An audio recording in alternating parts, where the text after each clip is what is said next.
I am a park ranger, and I am always being asked to tell people stories. Sometimes they want nature, and I could tell them about the time that I helped a mama moose have her babies. Sometimes they want funny, and I could give them a tale about the two naked grandparents who I discovered after they had discovered Viagra. And sometimes they want creepy, and I tell them this. Several years ago, I was just a random patrol of the park. I had been in the van, but had decided to head out on foot, just for the hell of it, on some animals and make sure everything looked peachy.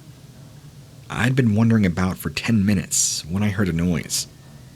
Being in the middle of a massive state park, 99% of which is forest, of course you're going to hear a plethora of noises from all the birds and creatures who live there, and just the trees living, branches falling, twigs snapping, totally normal sounds. What is not remotely normal, though, is to hear music, and more specifically, what sounded like ice cream truck music, playing that creepy clown music tune. Just to clarify, I was now in a part of the park, out of bounds to anybody but ranger personnel, and it would be near impossible to not only break in, to get an ice cream truck all the way out there, without anybody seeing it. Of course, it could have been another ranger, with the most odd ringtone ever, but I really didn't think so. I called out to see if somebody was there. Nothing. No response, but I could still hear that music. It sounded really tinny, like an old recording on a loop. Over and over. I must have spent the next hour just searching about, and the music just continued on and on. It seemed to be the loudest in a certain spot, but I just couldn't find the exact location. And then, it just stopped. I continued looking, but I never found anything that could have been making that noise. It has also never happened again, but it has really unnerved me. It was too loud to be some sort of device buried under the leaves, and it did not seem to be coming from the branches. Why on earth would anybody do that anyway? So I never solved that mystery. But this is the story I always tell people when they ask, because you don't always have to see something to be completely freaked out.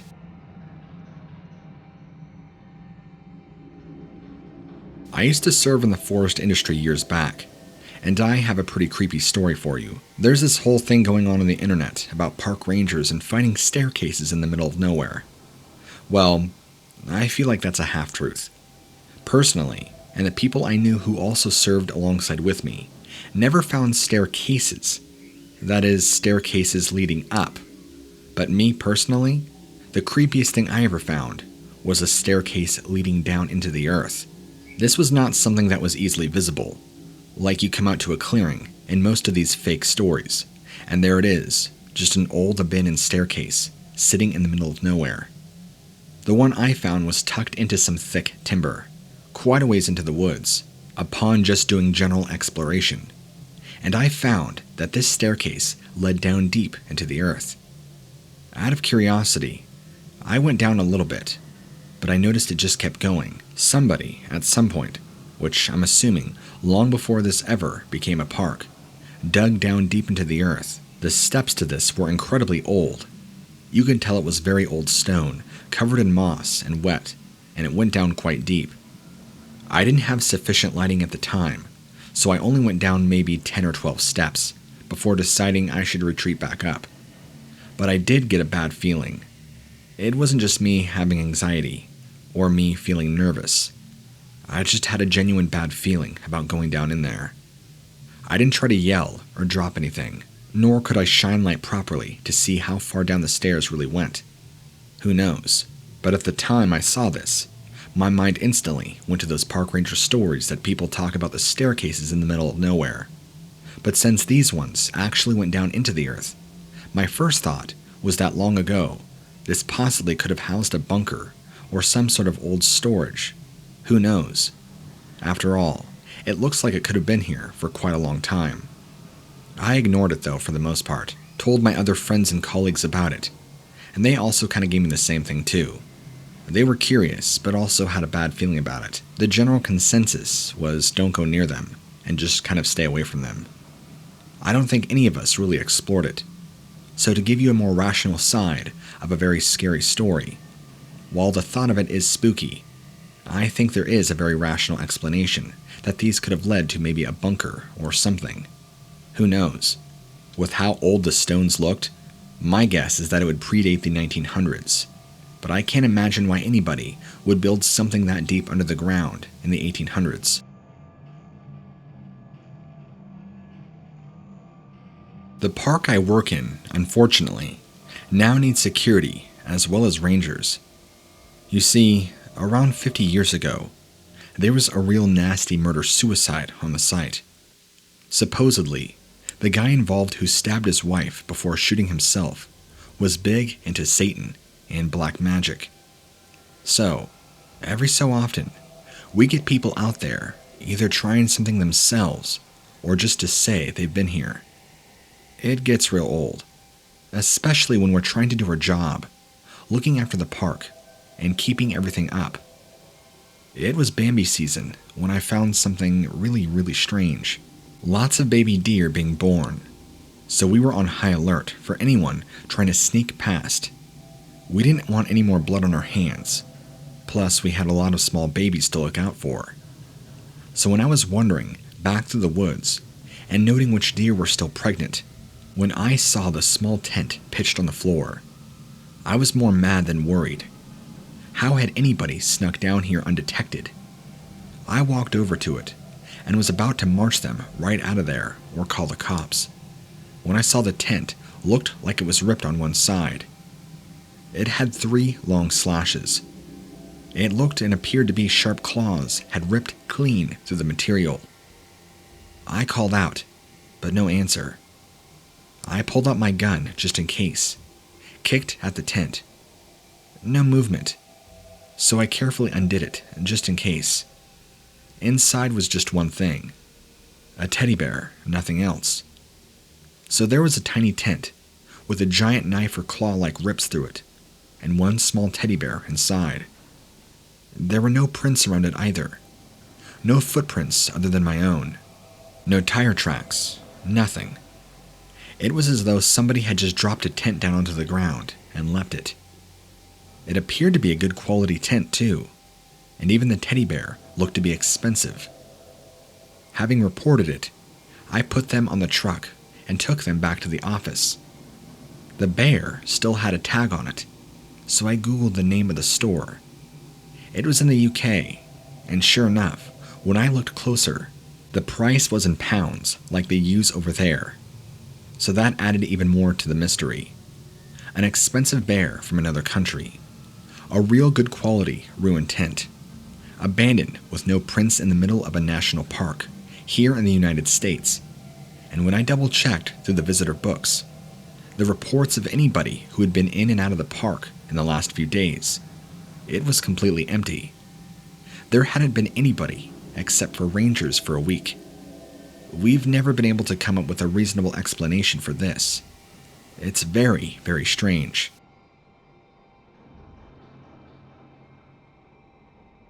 I'll straight up tell you, the most bizarre thing to ever happen as my time as a park ranger was finding missing persons under crazy lapses of time. A perfect example was a young man who had just turned 21 who disappeared on June 1st, reappeared on the end of July, not having known any time had passed. When found, his clothes and everything was in perfect condition, just as the same as the day he had went missing. Turns out to him, only a few hours had passed, but we had told him that nearly 2 months had gone by, and his entire friends and family thought of him dead and missing permanently. When interviewed by police and us, he claimed he had no idea how much time had gone by, and how that much time had even gone by. How was this even possible? The young man had zero recollection of that much time passing without ever knowing, and his clothes and the condition he was found in appeared to be the exact same as the day he was found missing. We're not exactly sure what to make of it, but this is not the first time it happened.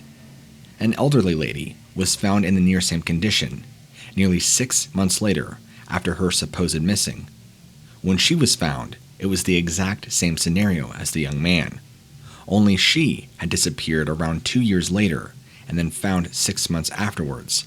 And the most disturbing by far was an infant around 16 to 17 months old, just barely walking and toddling around, went missing for an entire 3 months, and was found in the exact same spot she went missing.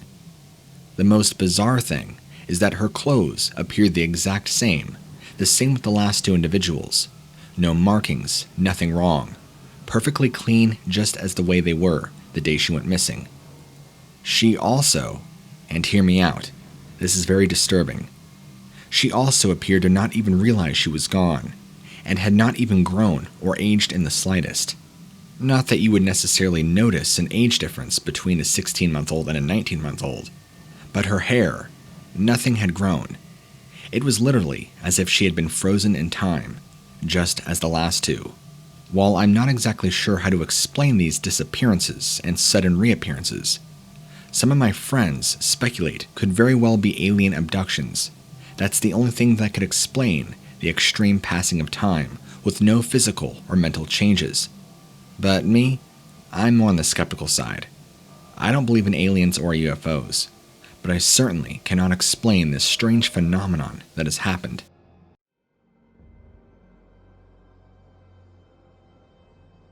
About a year ago, 2019, it was really close to Memorial Day weekend, actually. I went out fishing to one of my favorite X-fishing spots. I make the claim X-fishing spots because of what happened this day. Well, I haven't gone back since and have no plans to. Not after what I saw. It genuinely freaked me out. So I got out there about 5 or 6 in the morning. The sun was just starting to come up.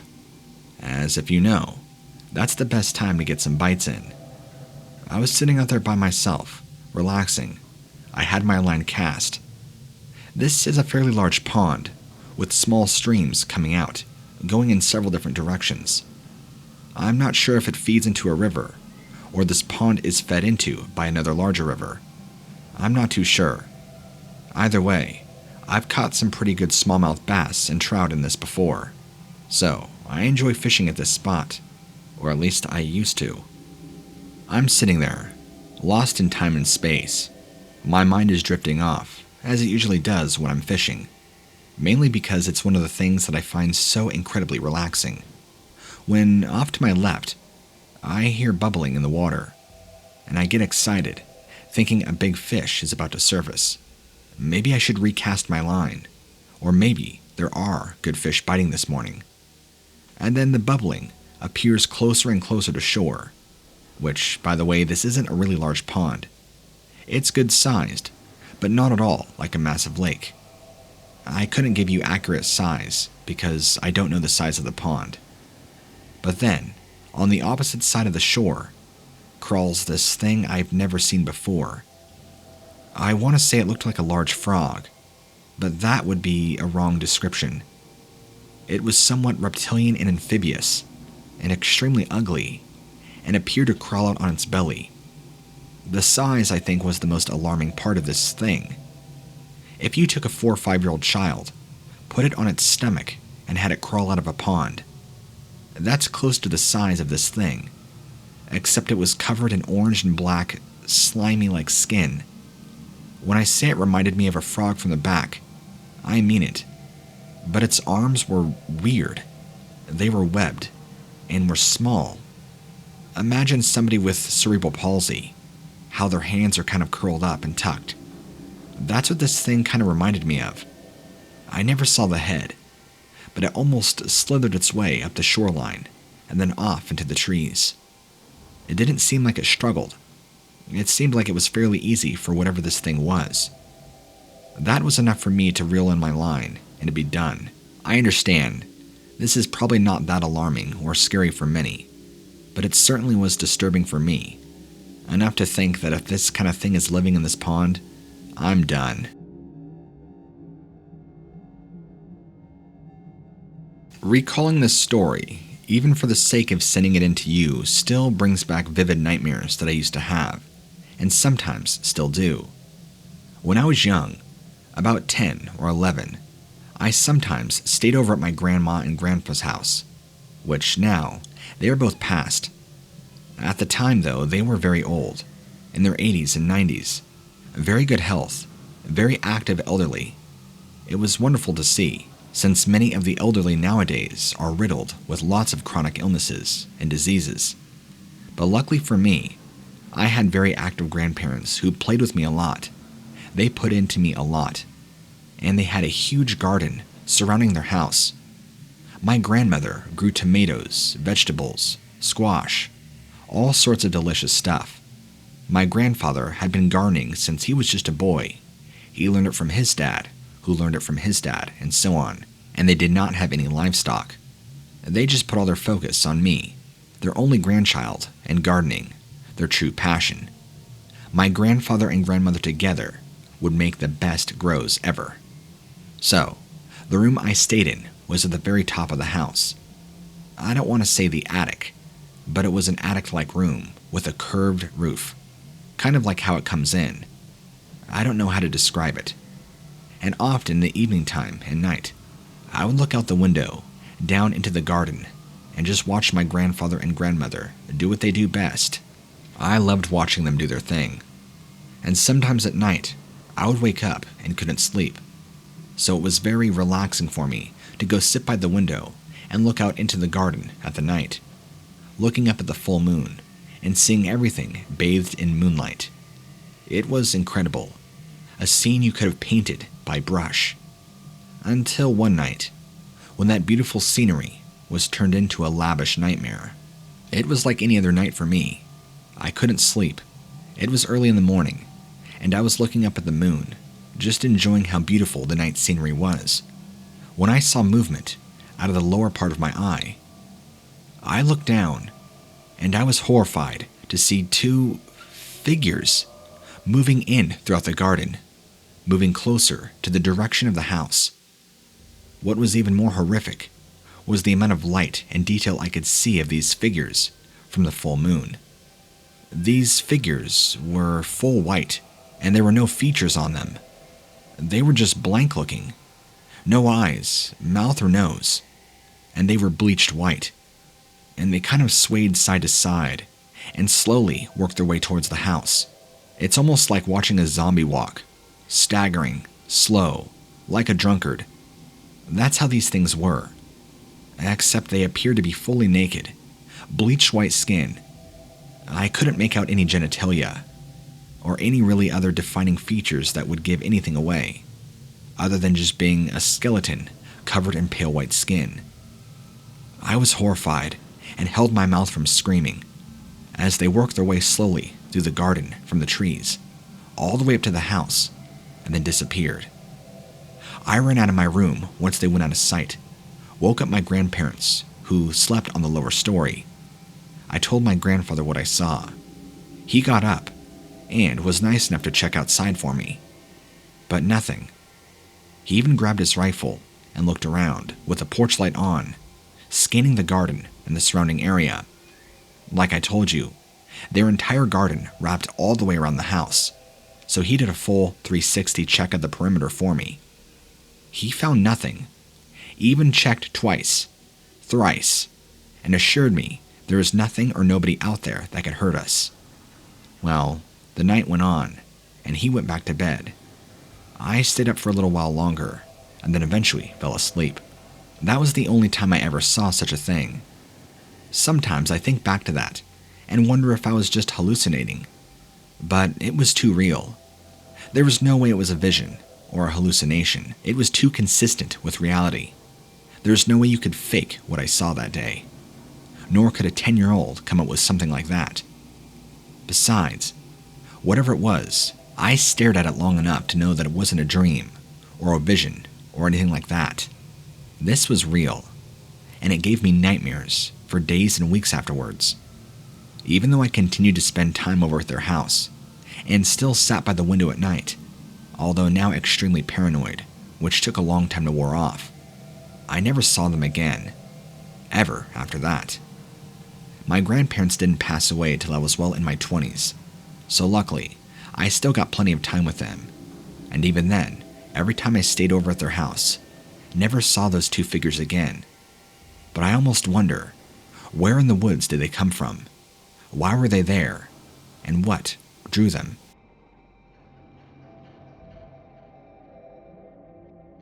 Something I've been wanting to talk about and tell my story is back years ago when I was hiking up on Mount Mitchell in the Appalachian Mountains. It was in the morning time.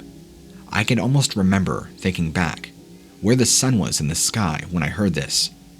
Off in the distance, I heard the most horrendous scream you could ever imagine. And it was the sheer power alone in volume in the scream is what scared me so bad. I want you to picture this for a moment. Take a woman being murdered and screaming. You know, that high-pitched, bloody murder scream. And drop it in pitch, incredibly low.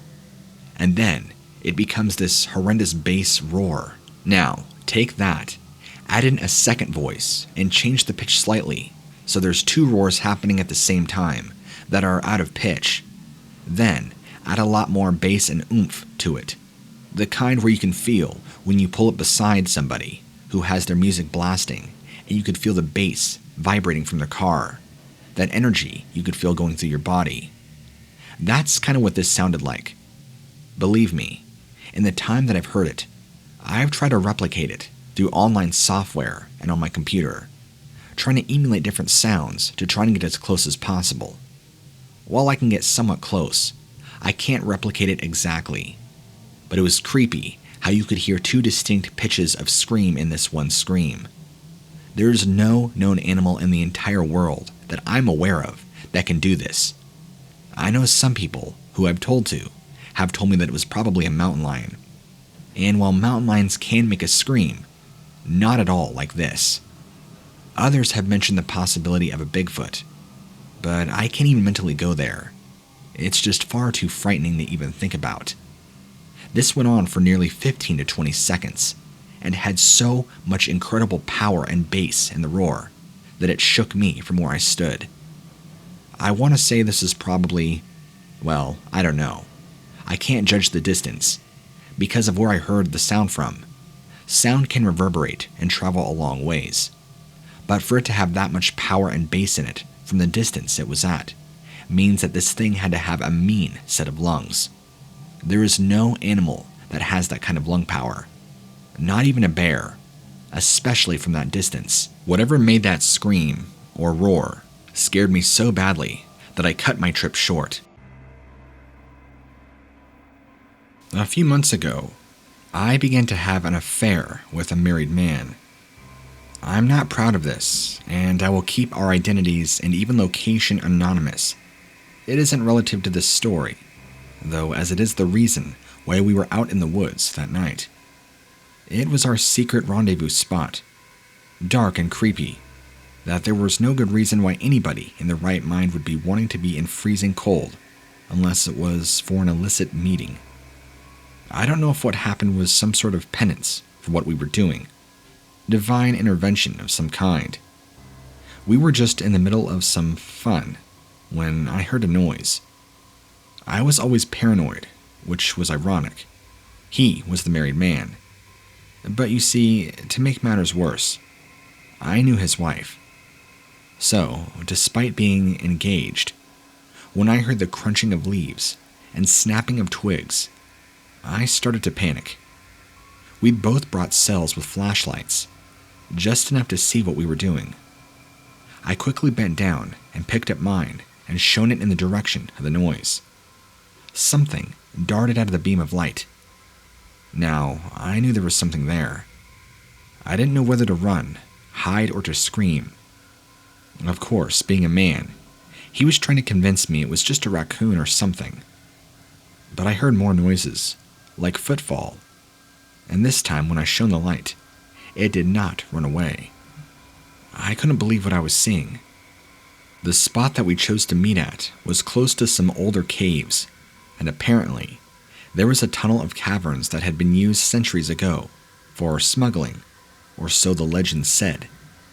No one had gone in them or near them for years, as there had been a horrible accident around 50 years ago, and a kid had apparently disappeared.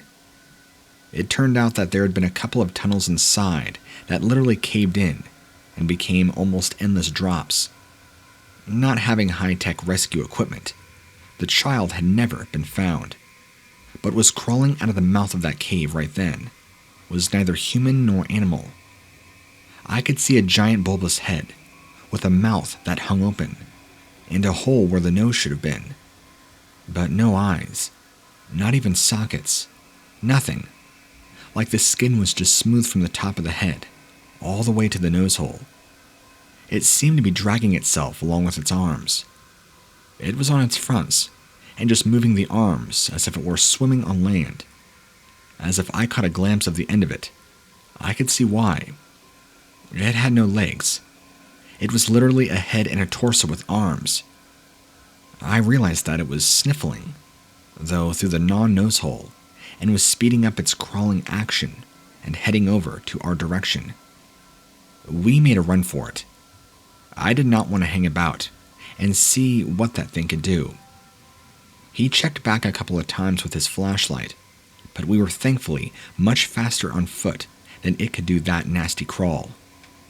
Once we got back to our separate cars, I ended the affair right then and there.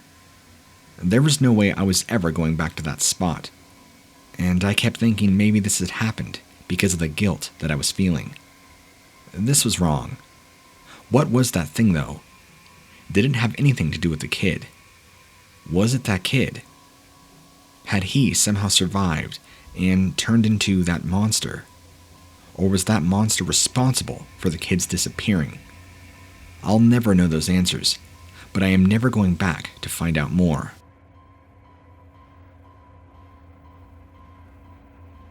I have one of those pesky dogs that keeps running off in order to find a puddle to jump in. I'm sure you know about them. Or as it seems, a caves to run off into. We'd been going for walks in downtown woods for years, but had never really headed too far in because of how often there had been heavy machinery doing logging and such, at least right around where I live. Well, like a lot of stuff, the plant was going through hard times and had laid off some much-needed workers, so the woods were free for the meantime, which meant to my dog that we had new ground to explore, and there just might be more puddles to get into. I couldn't stand it. Giving my dog a bath was a lot of work. And also, it was quite exciting to start with, as the atmosphere and layout where the workers had been made it seem like totally different woods. We carried on past all the heavy machinery and followed the path down to some water and some very small caves. It was like something from The Hobbit.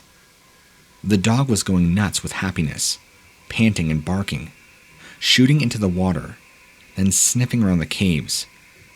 Most of them were inaccessible, covered with piles of logs, stones, and even a couple of boulders that wouldn't be moved by hand.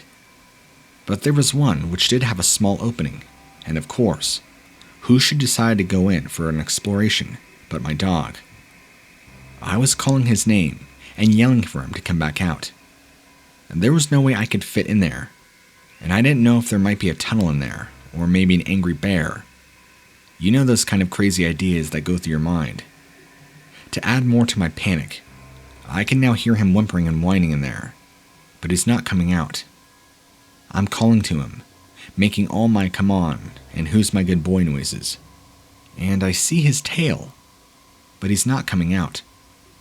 Then I get on my knees, looked into the cave, hoping I could reach in and somehow pull him out, since he's not all that big.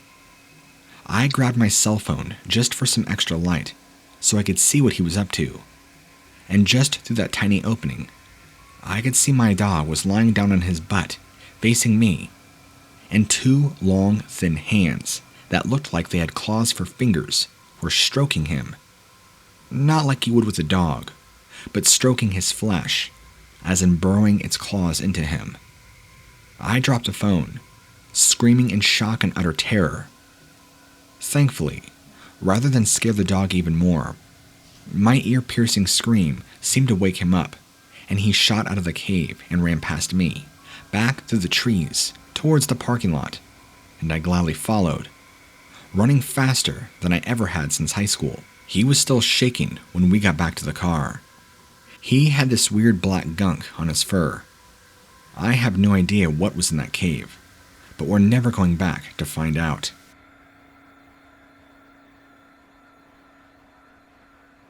I love hiking.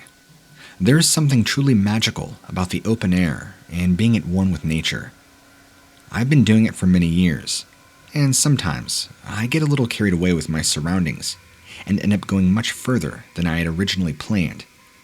This also means that sometimes I end up much further than I should be, and darkness falls before I have a proper chance to work out my exact location. I didn't panic though. It wasn't the first time I had gotten lost, and I had emergency equipment, and was not in a place that was particularly dangerous or synonymous with predatory animals looking for a midnight snack. Still, of all the things I'd been prepared for in case of emergencies, unfortunately, snowfall had not been one of them. It was way too dark to even attempt to find my way back now. So, I decided the only sensible option was to try and find shelter and get out of this blizzard. I could try to make a small fire and had a foil blanket to try and conserve body heat. As I was shining the flashlight, trying to find a safe spot, I came across the mouth of a small-looking cavern. There wasn't a whole lot of space, so it looked as though it would be perfect to squeeze and hide in for the night, or at least until the snow stopped. I squeezed myself in, and found the inside of the cavern to be bigger than I had first thought by the small opening alone. Shining the flashlight, it appeared to go back for ages. However, I had no intention to go any further. I was sheltered, and that was all that mattered. I wrapped myself up, turned off the flash to save the battery power. I willed myself to try and get some sleep, or at least conserve some energy, ready for the morning. The inside of the cave was echoey, and for a while, I thought my ears were just playing tricks on me. I could have sworn that I heard muffled breathing. Then I thought maybe eyes were also playing tricks on me, as there seemed to be 2 red orbs floating near the back of the cave. The back of the cave that had first seemed like it was miles away, but now felt smaller and smaller as I realized in my freezing and exhausted condition that these 2 floating red orbs were coming closer and looking more and more like eyes. I could feel my heartbeat rising, but I was still sure it couldn't be anything real. I must be imagining due to my state of near exhaustion. There couldn't quite possibly be anything in here. By anything, of course, at that point, I was thinking bear, because there's no way it could possibly squeeze in and out. I picked up my flashlight, mainly in an attempt to settle my nerves, and prove to myself there was nothing there, and I shone the beam straight into the face of the owner of the cave. I won't be able to perfectly describe what I saw. It was only a fleeting glance before I dropped the torch in utter terror and crawled out of there as quickly as I could possibly move. What the light did catch was something out of a nightmare. In fact, it is something I still wake up, drenched in terror and sweat over most nights. It had a large misshapen white face. The eyes were glowing red orbs I'd seen through the darkness. There was just a gaping hole where the nose should have been, and then a large black circle, which was the mouth, and all around that huge ring were dozens and dozens of tiny-looking little dagger-like teeth. It had been close enough for me to feel and smell the rancid, rotting stench coming from its mouth before I dropped my light, slammed my body against the mouth of the cave to feel my way out. Thank God the thing didn't seem to want to follow me. Maybe it could not. I didn't get a chance to see what its body was like, as the head alone was enough to make me feel wet in fear and risk hypothermia over being eaten alive. I have no evidence that it wanted to eat me, but there was no way I was going to take any chances. I did find my way back to the truck in the end. I honestly think that I only made it back alive from the fear and adrenaline that was pumping through my body. I ended up in the ER and stayed in hospital for almost a week, recovering from the intense chill and flu that I caught from being out there all night in the snow. After, The nurses told me they were worried because I was obviously hallucinating, as I kept crying out, screaming, telling them about a red-eyed caved demon. If only it had really just been a hallucination, then maybe I would feel more sane.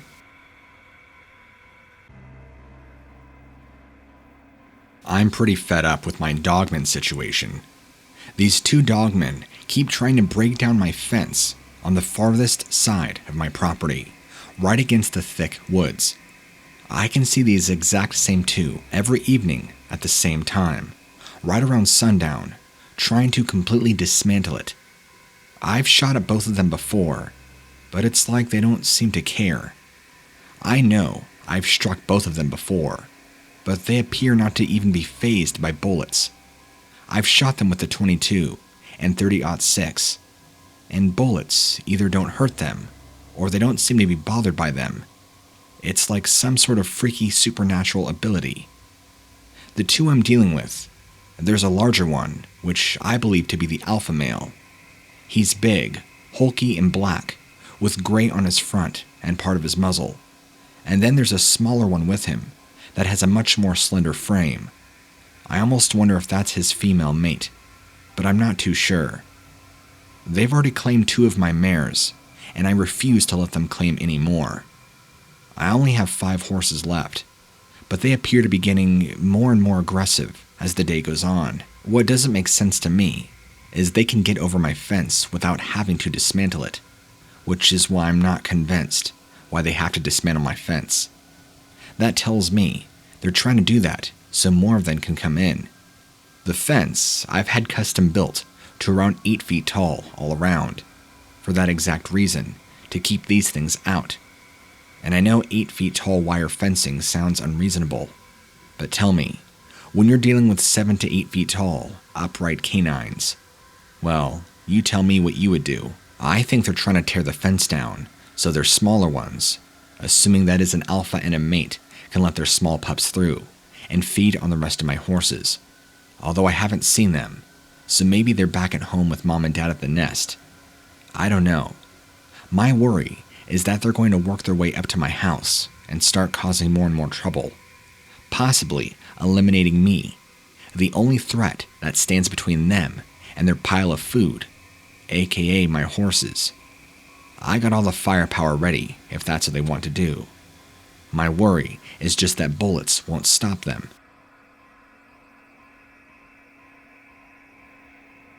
When I was about 7 years of age, my real mom died of cancer, and I was adopted out by my aunt and uncle, who at the time were taking me in their lovely little home in the state of Arkansas.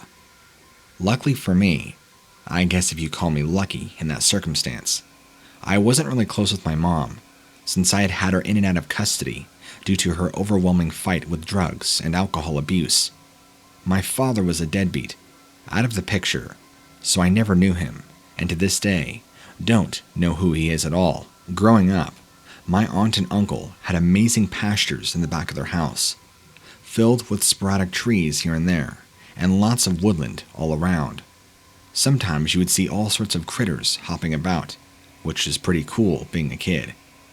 As I got a little older, around 10, 11, and 12, I began to get pretty obsessed with the woods, even going back as far as I could, progressively more and more deeper into the woods, camping at night, for the thrill, and just to say I could do it. Many of my friends, and even my aunt and uncle, thought of me as very brave for the ordeal. I even tried to study on books that I could get from the library, like what supplies you need, camping gear, and what-ifs equipment, like how to start fire, emergency situation equipment, that kind of thing. Things a 10-year-old should be studying. Well, during the summer, one night, I was either 10 or 11 years old, and I had a dogman, at least what I believed to be a dogman, shove its entire head in my tent, look me dead in the face about 2 feet away for roughly 10 seconds, pull its head out, and casually walk away like nothing ever happened. I was so terrified, I wet myself and my entire sleeping bag, thinking I could have just been assaulted and torn apart by a werewolf, because at that age, I thought I really did see a real-life living werewolf. But now that I know as an adult that that was actually a Dogman, not somebody who changed into that thing at a full moon, that's just silly. This particular time, I'd camped out pretty far, maybe about 500 or 600 yards away from my aunt and uncle's house. Like I said, their back pastures were pretty large, so I really tried to make it a thing to go far back as much as I could. I was also near a little creek, as the sound of the water stream helped me and lulled me into a sleep. I would sit up in my sleeping bag with my flashlight, reading comic books, and eventually I passed out, with my light still on. I was awakened sometime in the middle of the night, probably not too long after I fell asleep. I don't recall being woken from a super deep sleep, which means I probably didn't have too long to sleep and fall into a REM cycle. Something was coming near my tent, and it sounded large. I began to get scared, because my thoughts were it being a bear. And bears, in case you didn't know, can do some pretty gnarly damage to a human being. But it didn't sound like a bear. It was lighter on foot, if that makes any sense. And I think, looking back on it now, and not being able to discern this properly as a kid, but as an adult I think I can, it sounded, and I'm pretty sure about this, like it was on 2 feet, and not 4 like a bear. I know bears can walk on 2 feet for a very short distance, but they don't just casually walk around on 2 feet, at least not to inspect things the way this did. It circled my tent once or twice. I also realized my flap was completely open. Why I had not zipped it, I don't know. Ask my 10-year-old self that. Maybe I had felt too comfortable. Maybe I just forgot before I fell asleep. But either way, I had forgotten, and I didn't realize that until this thing stuck its head in. So after it circled my tent, about twice, very slowly, sniffing and shuffling, it gives me no warning and just shoves its entire mammoth-sized wolf head into my tent, and I'm about 2 feet away from this demonic-looking wolf that just stares at me with a blank expression on its face. Then, after about 10 seconds of being perfectly still, it pulls its head out like nothing ever happened and just walks away casually. Like I had said, I urinated all over myself and my tent and my sleeping bag. I waited about 5 minutes to make sure this thing was gone, grabbed my lantern, and I ran as fast as I could back to my aunt and uncle's house, banging on the door. They opened it. Well, my uncle did, wondering why I was so scared and why I had peed myself. I explained to him what I saw, and he just thought it was either tricks of the light, or maybe an animal, like a bobcat or something much smaller, had stuck its head in. But I explained to him over and over that's not what happened, and I know what most of those animals look like. This was undoubtedly a very, very large animal. When I said the words mammoth head, I mean it. I've seen lions at the zoo and big cats, and I kid you not, the head of this thing was enormous. It took all of its energy to shove its entire head in the face of my tent, looking right at me. The face was kind of like that of a wolf, but much more grim and ugly. It appeared to have patches of flesh missing from its face, not revealing dead tissue or bone underneath, but more almost kind of like it had a rash or skin condition, or mange, and it had a very fluffy part around its head and neck, kind of like a lion does. I think they call that a mane, but it was very thick and very, not fluffy, but very furry. This thing was pitch black, and had amber orangish reddish eyes, I guess. Its snout was more shorter, but it had a very wide face, and very, very strong eyes. Trust me when I say this, when you're face to face, nearly 2 feet away from this thing, you get the chance to have a pretty good look at it. My lantern was on next to me, so there was ample lighting in the tent. There wasn't a detail that I didn't miss staring at this thing. It never opened its mouth. It never revealed to me any teeth or showed any sign of aggression, which I'm not sure why. Its expression remained mono and blank the entire time it stuck its head in. I don't know if it was curious or what, and unlike any other Dogman stories, I didn't hear any howling, any growling, or any signs that it wanted to hurt me. I also didn't feel any ominous presences, like it was intended to come and get me. But I'll never forget how ugly and evil that thing looked. If you Google some pictures of werewolves, you can kind of get a general idea of what I mean by evil and fierce looking. A lot of werewolves have that same kind of look. They don't just look like a wolf. They almost have a sinister expression to their face, without actually having an expression. It's like their face just has a resting evil look. That's kind of how this thing was. And when it pulled its head out, I could tell that it was tall. Easily probably over 7 or 8 feet tall. And I'm going to say this again. I know for a fact it was not a bear or a mountain lion or a wolf. Neither of those animals would have behaved in this manner, nor would they have done this and just casually walked off on 2 legs, like I distinctively heard. With all the stories I hear about Dogman, I guess I'm really surprised that it didn't take the opportunity and kill me and eat me right then and there. It easily could have. I was pretty much prey on a silver platter, waiting to be torn apart. And why it never showed any aggression towards me once it stuck its head in. It just stared at me, and I don't know why. Was it trying to incite fear? What was it hoping to get done by doing that? And why did it just casually walk away? These are questions I've wondered for a long time. Because after that, I still kept camping out there. Call me crazy, but I did. Even though after that happened, I probably didn't go out there the rest of the summer. But the continuing summers, I did. And I think even that following fall I did. I never saw it again, and I never heard anything that big approach my tent or me at all during the nighttime ever again. So, the million-dollar question comes down to, what was its purpose? Something I will never forget was when my family and I had taken a long road trip, and all of us, except my husband, whose turn it was to drive, had taken a nap. At least I thought we all had. My husband and I were in front of our minivan, and we had 3 kids and my grandmother in the back. The youngest 2 were directly behind in the middle seats. As I woke up from my nap, I turned myself around. 3 of the kids and grandma were all out. My very youngest, who was right behind me, however, was wide awake. I asked, why didn't you fall asleep? She told me that she hadn't, and was too busy watching the dog. This was pretty surprising, as this particular child wasn't prone to making stuff up, or having the best imagination.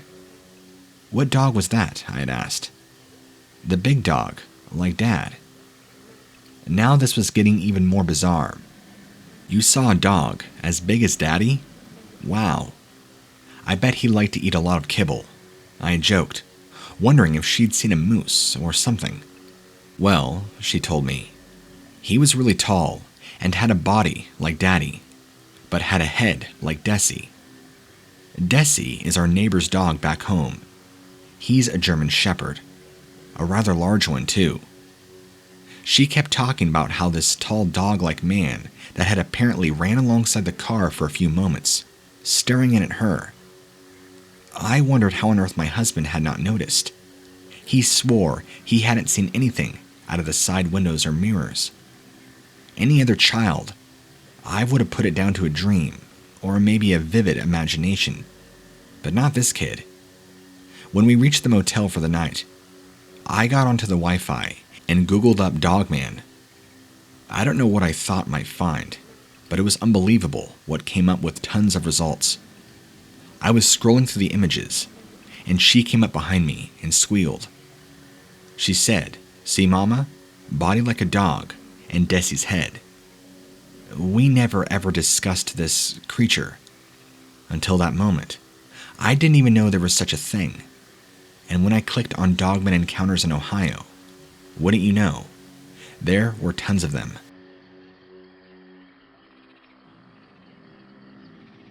I had a scary encounter a few months ago, and to be honest, I am lucky I am still here to tell the tale. I was driving home after a long day at work, and I just wanted to hit the shower and grab a beer. I wasn't driving overly fast, thank God. It isn't unusual for a deer to jump out in front of you on the roads that I ride on, so you need to have your wits about you. This particular night, Thank holy hell I was concentrating, as not only did one deer jump out at me, but it seemed like a whole herd, and they kept coming from all directions. A couple actually ran blindly into the car and seemed to stun themselves before jumping off again fast. But they weren't even fazed. Like, the fact they hit the car didn't even matter. They were intent on getting away from something.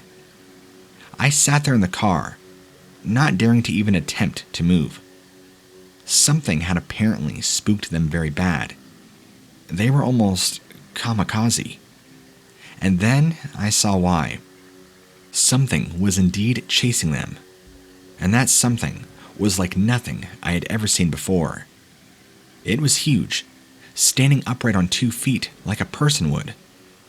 In fact, the whole body was person-like, except covered in weird gray-brown fur. The arms were shaped like a human too, just hairy. Although it was moving quite fast, chasing the deer, it appeared to be slightly hunched and had a weird hump at the top of its back, near the neck. And then there was the head. I don't really know what I expected to be at the top of that tall, hairy body, but it wasn't what I saw, that's for sure. This thing had a head like a dog, or more so a hyena. The real sort of roundish black snout, and the rounded ears, small black beady eyes, and a weird spiky sort of hair going down its neck. I was looking at a 2-legged man-sized hyena.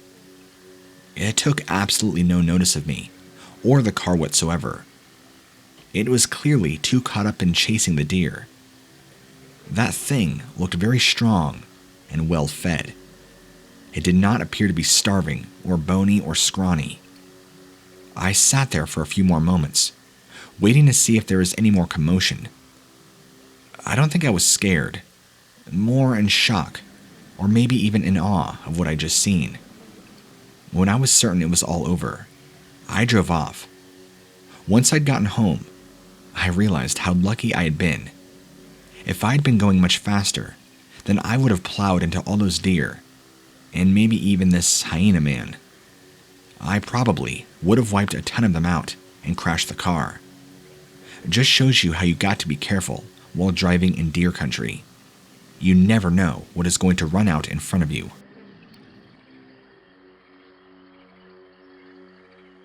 While camping with several of my close friends, we got the horrible idea of scaring the crap out of the jumpiest one of us in the group. For the sake of this story, we'll call him Steve. We had the cruelty to pull it off, but not the innovation. We came up with the idea of one of us getting sprayed with as much ketchup as we could spare, and then, at the right moment, come running out of the woods, looking like a blood-soaked maniac, or a victim of a maniac, whichever the actor decided would be best to play. We were a bunch of snickering idiots over it, from the moment of conception, and we had to wait from morning clear until evening before we would ever have our chance. We were a bunch of college goons, and apparently, Steve had been that one kid that always truly wanted to fit in, but never could all his life. So here he was, carrying that role into adulthood, which made him an easy target. The stray dog that will get beat up if it means getting a crumb of attention. It said as much about him as it did about us. We did everything we could to properly set up the atmosphere. We got a good campfire going. We agreed to always act paranoid but not say anything. Always looking over our shoulders, acting like we saw something in those dark woods, by staring for a few extra seconds before coming back to the fire. If anyone asked us what was wrong, we would just shrug it off, slowly building the tension that would eat away at Steve's nerves before we finally pounced. Call it evil, but it was very well orchestrated. It took a minute, but it was starting to work. Steve started flicking glances around, looking over his shoulder at random intervals. Natural sounds like sticks falling out of trees made him jump, just a little too much. I won't lie, unexpected sounds that made us jump too, which gave us ideas to take our cruelty even further. We would pick up rocks and other heavy objects, throw them into the darkness when he wasn't watching. For hours, it seemed like serendipity was on our side. It had been determined that I would be the one that would spray myself with ketchup until one of us could get away from the camp. And then, at an unexpected point, come running back to the campfire screaming. I settled on acting like there was a killer out there, since there is no way they would not recognize me if I pretended to be a killer myself.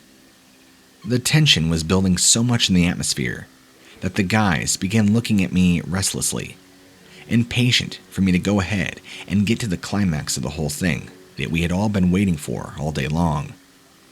I couldn't help it. I was waiting for the moment of maximum impact. One of the guys got up to go use the bathroom, so I would definitely have to wait until he got back or he'd miss it. He was taking his time, and even I was beginning to get impatient. I nearly soiled myself when the most nerve-electrocuting scream I had ever heard shattered through the night. Steve jumped up from where he was sitting, flailing at the air like he was trying to swim up to the sky. Our guy, who had gone up to the bathroom, came back, drenched in ketchup, screaming so hard that his speech was unintelligible. As soon as Steve laid eyes on him, he curled up into a ball screaming just as loud. I was both confused and extremely pissed off. Did they think that I was taking too long? Why did he suddenly decide to take my role? Then I absolutely noticed that the ketchup bottle was still next to me, where I was sitting, unopened. In the shadows behind our bloodied friend, there stood something tall and menacing. At first, I thought it was a muscle-bound maniac, but as soon as I saw its glowing eyes and long ears, I knew I was dealing with something entirely different. Its mouth hung open just enough to show long yellow teeth. Covered in gray fur, for some reason, around the forearms and the clawed hands were more glossy than the rest.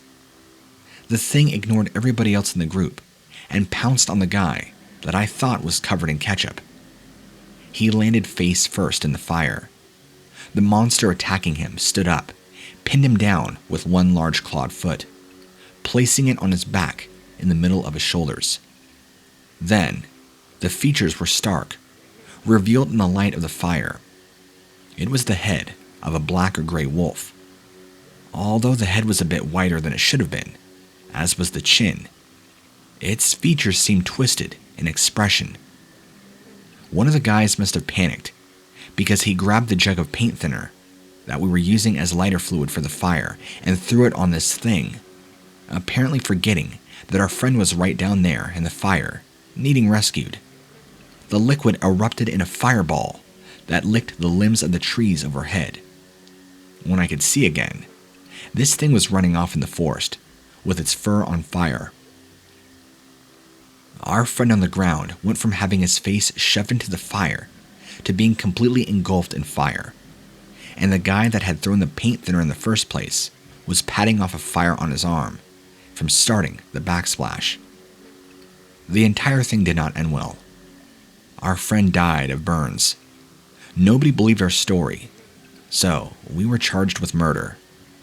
As for Steve, he was deemed mentally unfit to stand trial, and was so shaken up by the whole thing that his sanity caved in.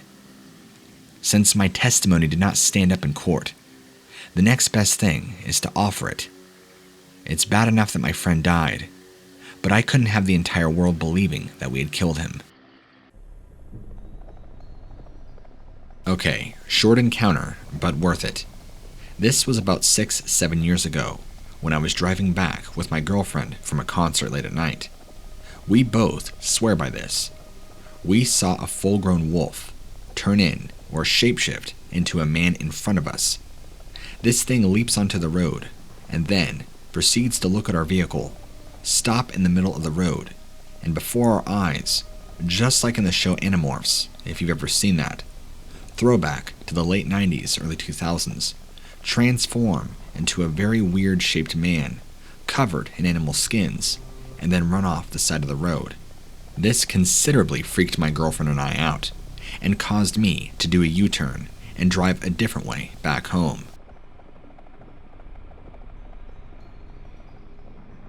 My grandmother, still to this very day, believes she has a curse placed on her life. Her father used to be a witch doctor, or so I'm told. I'm not exactly sure what they're called in the native culture, so I'll just be referring to him as a witch doctor.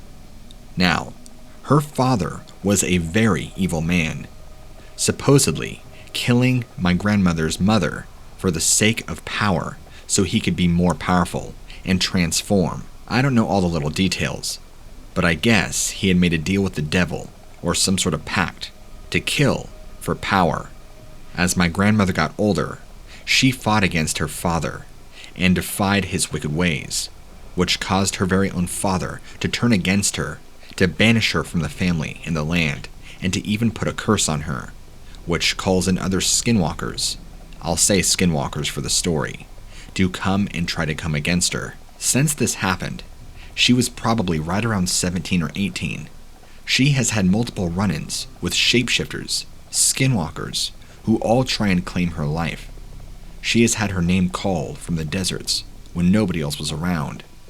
She's had coyotes chase her car down in the middle of the night, and beings with horns and skulls trying to break into her apartment. This has been an ongoing thing throughout her entire life, and there seems to be no escape. She's done every single spell and ward that she knows of to get rid of these things, but nothing seems to work, and she's not sure what to do.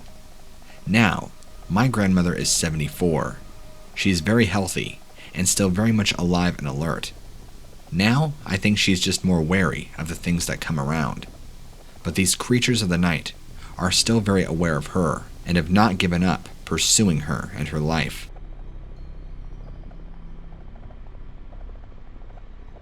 Okay, I'm still freaking out from this. This just happened last night. I live alone in my little single-wide trailer, out here in the middle of nowhere, not too far away from the res.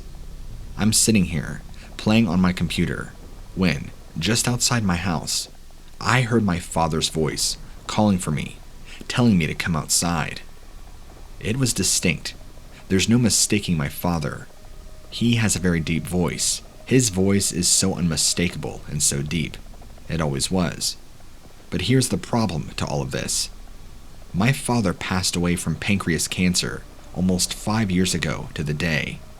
There's no way it is possible that he could be outside my house, which only means one thing.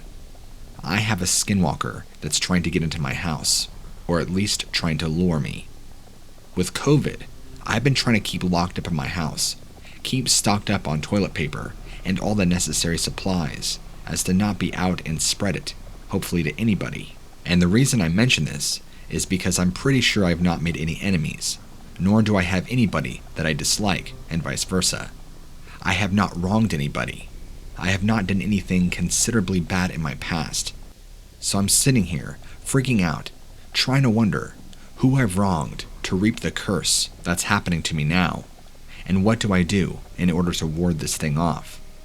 It only happened last night, so I have no idea if this is going to be a reoccurring pattern, or if it's going to keep coming and trying to break in the house. Also, I have to ask, if it does break in my house, what is its plans? Is it going to hurt me in any way? Is its entire job to scare me, or is it wanting to kill me, suck my soul, suck the life out of me, and devour me? What's the scariest thing you've ever seen, personally? Because the scariest thing I've ever seen is an upright walking coyote, a deformed upright walking coyote. I saw it the other day, early December, driving to work. It was still dark out, since I have to arrive at my place of work about 4 in the morning, and with it being winter, well, that doesn't leave much light to come into play. I live in the Great Northwest, and I'm surprised that there might be a skinwalker around here. Dare I even say that? I do live close to a reservation, and I have no idea if there's any ties between the two. I always thought skinwalkers were exclusively Navajo, but I guess not. I guess shapeshifting can take part in just about any native culture, At least now. My place of work, and where I live, is only roughly 20-25 miles away from the Warm Springs Reservation, here in Oregon. While I don't really know too much about their tribe, or any traditions at all, I'm sure they too have their fair share of people who practice black magic, and I'm sure shapeshifting, although I don't know how much of that correlates with what I'm seeing. I've seen it multiple times now, and it's the only coyote I've ever seen in my life that stands and walks casually on two legs, like that of a person, and it looks ugly, like it has burnt skin or severe mange all over its body, and even parts of bone protruding out of its flesh. I only catch glimpses of it here and there, but I know it's out and about and roaming, but I just can't quite help to think that this coyote that I'm seeing has something to do with what I'm seeing. Anyway, if you could offer me any advice, it would greatly be appreciated.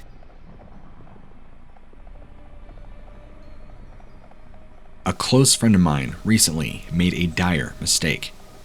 See, he doesn't really believe in skinwalkers or know much about them, but I do. In fact, I'm well aware of them, and have my own multitude of personal run-ins with these things. I know they exist. I don't need convincing. But my friend, however, went to a very forbidden burial site on native reservation territory, and is now regretting it. See, something followed him back home. Whatever it is has been trying to lure him out of his house at night, every single night constantly, day after day.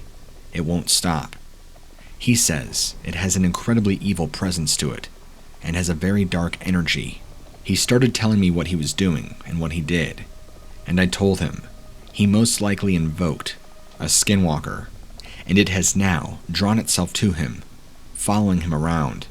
I'm not exactly sure if there's even medicine men who will help him, although I'm sure there are, but I guess from what he's told me, he's already been rejected by two for what he was doing, although his pleas are becoming a little more urgent, as he says this spirit, or whatever it is becoming increasingly hostile against him, which I don't know what that's going to result in or lead to, but I don't want to find out.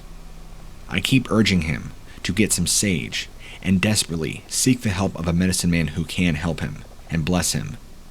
How much he's going to carry that out, I don't exactly know, but he certainly did something to piss these things off, and something must have followed him home for a reason. His claim to me was that he accidentally or unknowingly disrespected the burial site. He wouldn't go into detail. I think probably because he was ashamed of what he did. I don't know what he did. He still has not told me, but it must be something somewhat bad.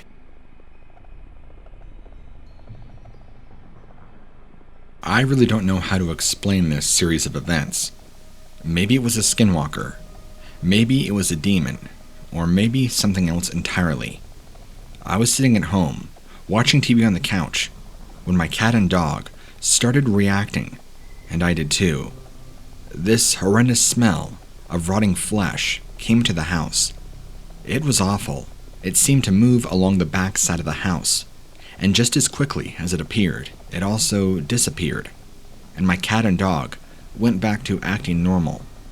But when it happened, they weren't just taking notice of the smell. They started going crazy, barking, and my cat acting like a schizo. I didn't pay much attention to that, even though at the time I thought it was weird. But when it happened a second time, this time, a few days later at nighttime, that I began to have a suspicion something more sinister was afoot. I'm lying in bed this time, and I could almost feel like a wave of energy come towards the back side of the house and move along the entire back side, off to the side, and then disappear again. Along with this energy force, I could smell that horrendous rotting meat smell.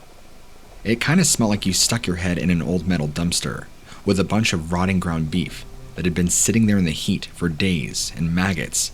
It was that bad. My dog and cat again, who sleep in my bed with me, reacted the same way they did a previous few days, going crazy.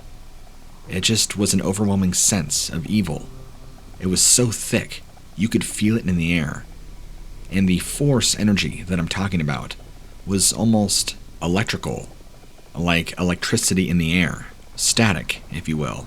The entire backside of my house faces a large section of woods that are unused to my knowledge. The only thing I could possibly use to prove it was a skinwalker was that I live about 50 miles away from a reservation. Is that any proof at all that this could be a skinwalker